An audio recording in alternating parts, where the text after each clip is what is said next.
Hello students, today we are going to discuss the famous poem by Christina Rossetti, Spring. Spring, which is also called Vasant in Hindi and Vasanta in Kannada. Why Kannada? Because this poem is a part of syllabus in Karnataka too, so I just thought of translating the poem into Kannada also. My viewers who wish to read it in Hindi, I have tried to translate it into Hindi language also. So we'll discuss the poem now. Spring by Christina Rossetti. Spring speaks about the cyclical nature, that anything which is born will be dead and anything which dies will be reborn. And that's what Christina Rossetti speaks about. There are various themes in the poem, but the basic theme is the cyclical nature of the poem. One, life and death, one cannot exist without the other, and anything which is born will be dead and anything which dies will be reborn. The entire earth, which is covered in white snow in winter season, as soon as the spring comes, everything comes back to life.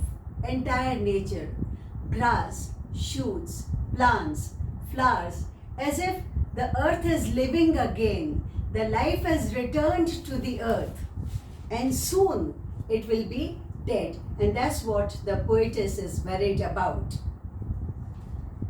We discuss the poem, the first stanza, which starts with frost locked all the winter, till life nursed in its grave by death. The poetess speaks about the color returns to the world, slowly at first, with only bits of life, but then more quickly as that which was nursed in its grave by death. She says nursed in its grave by death is reborn into the world. Please pause the video and read the entire explanation. Second stanza starts with blows the thaw wind pleasantly, drips the soaking rain, and till birds sing and pair again. Again, in these lines, the poet moves from plants to animals in the final line and the stanza.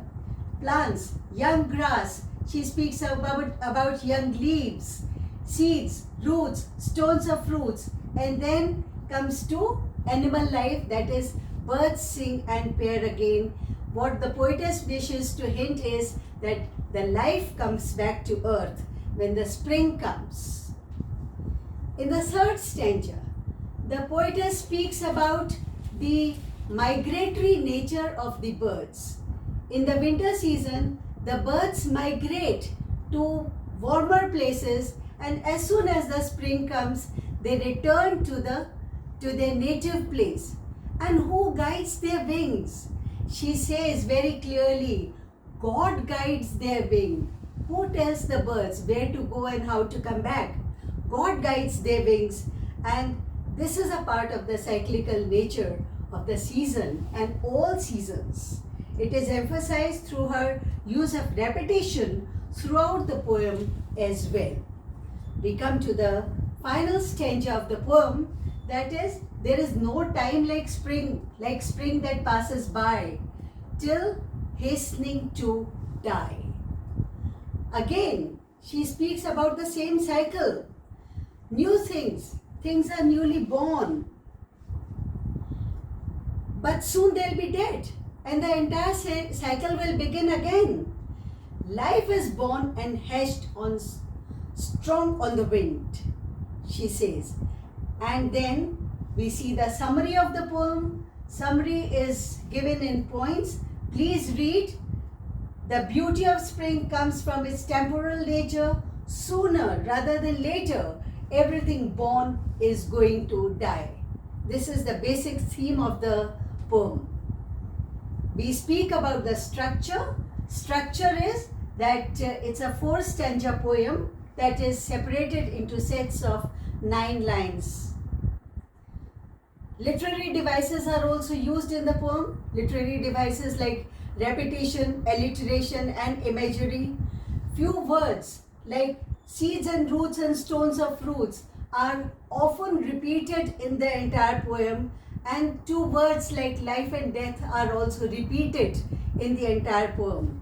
Alliteration is also used in so many words like new nestlings in stanza 3. So there are literary devices used in the poem. Rhyme scheme.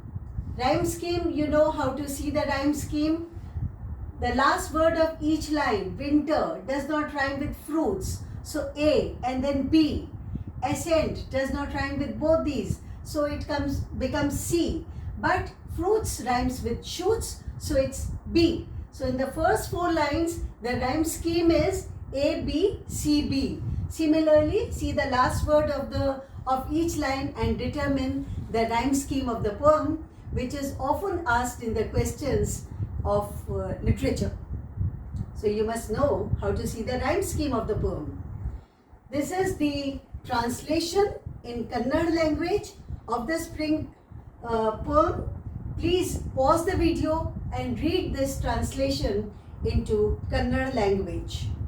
This is the entire poem which has been translated into Kannada, and those of my friends who wish to read it in Hindi and understand it in Hindi, this is the Hindi translation of the poem. Please read it and understand it, and if you don't understand anything, please write your comments in the comment section and enjoy the poem. Thank you. We'll meet again with another poem next time. Thank you.